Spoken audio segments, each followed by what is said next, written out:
Hello friends, എല്ലാവർക്കും അസിൽവ Anil YouTube ചാനലിലേക്ക് സ്വാഗതം. ഇന്ന് നമ്മൾ തയ്യാറാക്കുന്നത് നല്ല അടിപൊളി ഒരു ഉണ്ണിയപ്പമാണ്. അതായത് ട്രഡീഷണൽ ഉണ്ണിയപ്പം. നമ്മുടെ ചാനലിൽ തന്നെ പലതരത്തിൽ നമ്മൾ ഉണ്ണിയപ്പം തയ്യാറാക്കിയിട്ടുണ്ട്. ഈസി ഉണ്ണിയപ്പം, പെട്ടെന്ന് തയ്യാറാക്കാവുന്ന ഉണ്ണിയപ്പം, അതുപോലെ നല്ല സോഫ്റ്റായ ഉണ്ണിയപ്പം എന്നൊക്കെ പറഞ്ഞിട്ട്, അതുപോലെ അമൃതം പൊടി ഉപയോഗിച്ചിട്ടും ഗോതമ്പ് പൊടി ഉപയോഗിച്ചിട്ടും ഒക്കെ നമ്മൾ ഉണ്ണിയപ്പം തയ്യാറാക്കിയിട്ടുണ്ട്. ഇതാണ് നമ്മുടെ ട്രഡീഷണൽ ഉണ്ണിയപ്പം എന്ന് പറയുന്നത്. അതായത് അരിയൊക്കെ ഉപയോഗിച്ചിട്ട് ശർക്കരയിൽ തയ്യാറാക്കുന്ന ഉണ്ണിയപ്പം. അതിനെന്ന് പറഞ്ഞാൽ പണ്ട് കുറച്ച് സോഫ്റ്റ്നെസ്, മറ്റേനെ അപേക്ഷിച്ച് കുറച്ച് സോഫ്റ്റ്നെസ്, ഇത് അത്യാവശ്യം നല്ല സോഫ്റ്റുള്ള ഉണ്ണിയപ്പം തന്നെയാണ്. എങ്കിലും മറ്റ് രീതിയിൽ ചെയ്യുന്നതിനേക്കാട്ടിൽ കുറച്ച് സോഫ്റ്റ്നെസ് കുറവായിരിക്കും. എങ്കിലും പക്ഷെ ടേസ്റ്റിൻ്റെ കാര്യത്തിൽ ഒരു കോംപ്രമൈസ് ഇല്ല. ഇത് തന്നെയായിരിക്കും മുന്നിൽ നിൽക്കുക. കാരണം നമുക്കത് എടുത്ത് വെക്കും ദൂരമായിരിക്കും കൂടുതൽ ടേസ്റ്റ് ഉണ്ടായിരിക്കും കേട്ടോ. ഹാർഡാണെങ്കിൽ തന്നെ ഇപ്പം നമ്മൾ ശബരിമലയിൽ നിന്നൊക്കെ കിട്ടുന്ന ഉണ്ണിയപ്പത്തിന് ഭയങ്കര ഹാർഡായിരിക്കും, പക്ഷെ നല്ല ടേസ്റ്റ് നമുക്ക് ഫീൽ ചെയ്യാറില്ലേ? അതുപോലെ തന്നെ ഇതിൻ്റെ കാര്യം നല്ല ടേസ്റ്റ് തന്നെയാണ്. അപ്പോൾ നമുക്കിത് എങ്ങനെയാണ് ചെയ്യണേ നോക്കാം. അപ്പോൾ അതിന് മുമ്പ് തന്നെ നമ്മുടെ ചാനൽ ആദ്യമായിട്ട് കാണുന്നവരാണെങ്കിൽ സബ്സ്ക്രൈബ് ചെയ്ത് സപ്പോർട്ട് ചെയ്യാൻ മറക്കരുത്. അതുപോലെ തന്നെ ഫ്രണ്ട്സ് ആൻഡ് റിലേറ്റീവ്സിന് ഷെയർ ചെയ്യാം. അപ്പോൾ നമുക്കിത് എങ്ങനെയാണ് ചെയ്യണേന്ന് നോക്കാം.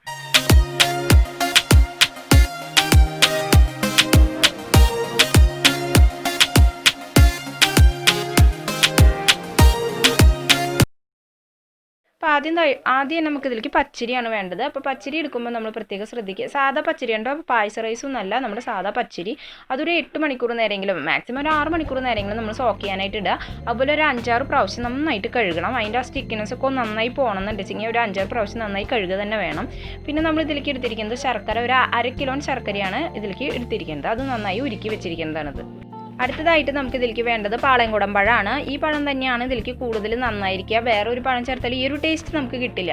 അത്യാവശ്യം നല്ല വണ്ണമുള്ള പഴമാണ് വെച്ചെങ്കിൽ ഒരു 9 എണ്ണം മതിയാവും നമുക്ക് ഈ ഒരു അളവിലേക്ക്. അഥവാ ഇത് ഇത്തിരി ചെറുതാണ്, അത് കാരണം തന്നെ നമ്മളൊരു 10-12 എടുക്കാമെന്ന് വിചാരിച്ചിട്ടുണ്ട്. അതുപോലെ തന്നെ അരി നന്നായി കഴുകി അതിൻ്റെ സ്റ്റിക്നെസ് പോകണമെന്ന് പറയുന്നത് നമുക്ക് വിചാരിച്ച ഒരു പെർഫെക്റ്റ് കിട്ടണമെന്ന്, നല്ല സോഫ്റ്റ്നെസ് കിട്ടണമെന്ന് വെച്ചെങ്കിൽ നന്നായി കഴുകുക തന്നെ വേണം കേട്ടോ. അതുപോലെ ശർക്കര ഉരുക്കുമ്പോൾ നമ്മൾ 1.5 കപ്പ് വെള്ളമാണ് എടുത്തിരിക്കുന്നത്. മുഴുവൻ വെള്ളം 1 കപ്പ് വെള്ളത്തിൽ നമ്മൾ ഉരുക്കി വെക്കുക. മുഴുവൻ വെള്ളം നമ്മൾ ഒരുമിച്ച് ചേർത്ത് കൊടുക്കണ്ട, കുറച്ചായിട്ട് ചേർത്ത് കൊടുത്താൽ മതിയോ. പിന്നെ നമ്മളൊരു കാര്യം ശ്രദ്ധിക്കേണ്ടത് എന്താണെന്ന് വെച്ചിട്ടുണ്ടെങ്കിൽ, നമ്മൾ അരി ഫുൾ വെള്ളമൊക്കെ കളഞ്ഞ് നല്ല അരിപ്പയിലിട്ട് വെള്ളം കളഞ്ഞിട്ട് വേണം അരച്ചെടുക്കാൻ. കാരണം എന്താണെന്ന് വെച്ചാൽ, അല്ലെങ്കിൽ നമ്മൾ എങ്ങനെയായാലും പച്ചരി വെള്ളത്തിൽ നിന്ന് വാരിയിടുമ്പോൾ ആ കുറച്ച് വെള്ളം അതിൽ പോകും.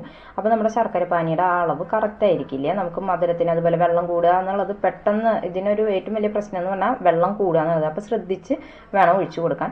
ശർക്കര പാനി ചൂടാറിയതിന് ശേഷം നമുക്ക് ഒഴിച്ചിട്ട് അരച്ചെടുക്കാം കേട്ടോ. അപ്പോൾ നമുക്ക് ആദ്യത്തെ ബാച്ച് അരച്ചെടുക്കാം. കുറച്ചായിട്ട് അരച്ചെടുത്താൽ മതി. അതുപോലെ നല്ല ഫൈൻ പേസ്റ്റായിട്ട് അരയേണ്ട. അത് വിചാരിച്ചിട്ട് തീരെ അരയരുതെന്നല്ല, ചെറിയ തരിതരിപ്പുണ്ടെങ്കിൽ നല്ലതാണ്.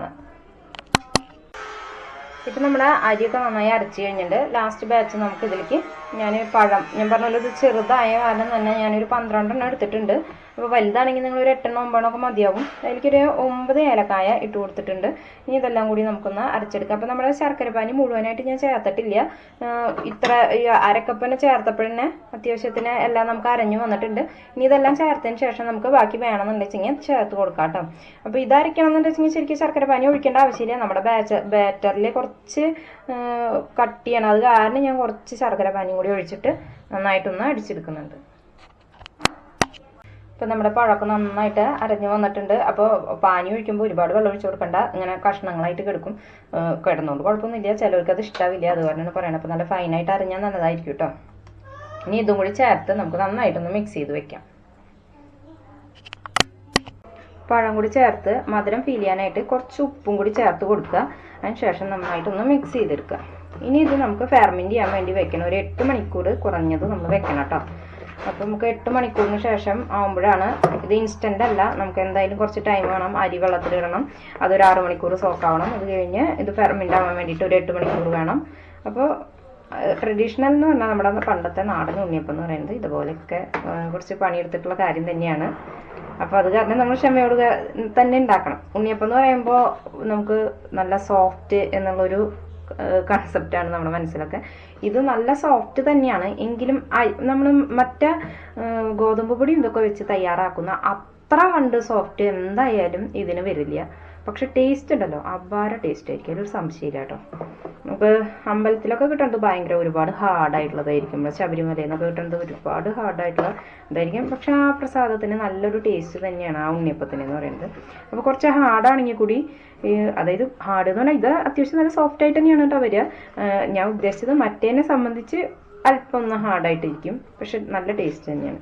നമ്മൾ ഒരിക്കലെങ്കിലും ഇതുപോലെയൊക്കെ ഒന്ന് ട്രൈ ചെയ്ത് നോക്കണം. അപ്പോൾ ഇനി നമുക്കിതൊരു 8 മണിക്കൂർ നേരം ഒന്ന് ഫെർമെൻ്റ് ആവാൻ വേണ്ടി വെക്കാം. അപ്പോൾ ഇപ്പം തന്നെ നമ്മൾ ഇതിലേക്ക് നാളികേരമൊന്നും ചെയ്യേണ്ട ആവശ്യമില്ല. ശരിക്കും അത് കുറച്ച് കഴിഞ്ഞിട്ട് നമ്മൾ ഉണ്ടാക്കുന്നതിൻ്റെ 1 മണിക്കൂർ മുമ്പൊക്കെ ചെയ്ത് വെച്ചാലും മതിയാവും കേട്ടോ. ഇനി നമുക്കിതൊന്ന് അടച്ചു വയ്ക്കാം. അപ്പോൾ ഇനി നമുക്ക് ഇപ്പോൾ കുറച്ച് നേരമൊക്കെ ആയി. ഇനിയിപ്പോൾ നമ്മൾ ഉണ്ടാക്കുന്നതിൻ്റെ 1 മണിക്കൂർ മുമ്പോ അല്ലെങ്കിൽ ഞാൻ ഉണ്ടാക്കുന്നതിൻ്റെ തൊട്ട് മുമ്പൊക്കെ ആയിട്ട് നമുക്ക് കുറച്ച് നാളികേരം ചിരകി എടുക്കാം. ഞാൻ ഒരു അരമുറി നാളികേരം എടുത്തിട്ടുണ്ട്.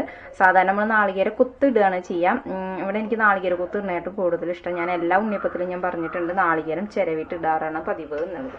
അപ്പോൾ അതുപോലെ തന്നെ അരമുറി നാളികേരം എടുത്തിട്ടുണ്ട്. പിന്നെ കുറച്ച് എള്ള്, അതുപോലെ നമുക്ക് ഉണക്കമുന്തിരിയോ അങ്ങനെ എന്ത് വേണമെങ്കിലും നമുക്ക് ചേർത്ത് കൊടുക്കാവുന്നതാണ്. നമുക്ക് നല്ല നെയ്യിൽ വറുത്തെടുക്കാം. നമുക്ക് ഇതിലേക്ക് ആവശ്യത്തിനുള്ള നെയ്യ് ഒഴിച്ചു കൊടുക്കാം. അപ്പം നമ്മുടെ നെയ്യ് നന്നായി ചൂടായിട്ട് വന്നിട്ടുണ്ട്. ഇതിലേക്ക് നമുക്ക് നാളികേരം ചേർത്ത് കൊടുക്കാം. എല്ലാം നമ്മൾ ഇപ്പം ഇട്ട് കൊടുക്കണ്ട. അപ്പോൾ ഇപ്പം തന്നെ ഇട്ടുണ്ടെങ്കിൽ അത് പെട്ടെന്ന് അങ്ങനെ പൊട്ടിക്കരി. അപ്പോൾ നമുക്ക് ഏകദേശം നമ്മുടെ നാളികേരമായി വരുമ്പോൾ നമുക്കൊരു തെറ്റ് പറ്റി. നമ്മൾ മുമ്പ് തന്നെ മുന്തിരി വറുത്തെടുക്കേണ്ടതായിരുന്നു. ഞാൻ സാരിൽ നമുക്ക് ഒന്നെങ്കിൽ ഇത് വറുത്ത് കഴിഞ്ഞിട്ട് കുറച്ചും കൂടി നെയ്യ് ഒഴിച്ചിട്ട് മുന്തിരി ഒന്ന് വറുത്തെടുക്കാം. അല്ലെങ്കിൽ നമുക്കിതൊന്ന് മാറ്റിയിട്ട് വീണ്ടും കുറച്ച് നെയ്യ് ഒഴിച്ചിട്ട് മുന്തിരി വറുത്തെടുക്കാവുന്നതുള്ളൂ കേട്ടോ. അപ്പോൾ നമ്മൾ നടുവിൽ കുറച്ച് ഓയിലും കൂടി ഒഴിച്ചു കൊടുത്തിട്ട് അല്ലെങ്കിൽ കുറച്ച് നെയ്യും കൂടി ഒഴിച്ചു കൊടുത്തിട്ട് നമ്മുടെ മുന്തിരി നന്നായി വറുത്തെടുത്തിട്ടുണ്ട്.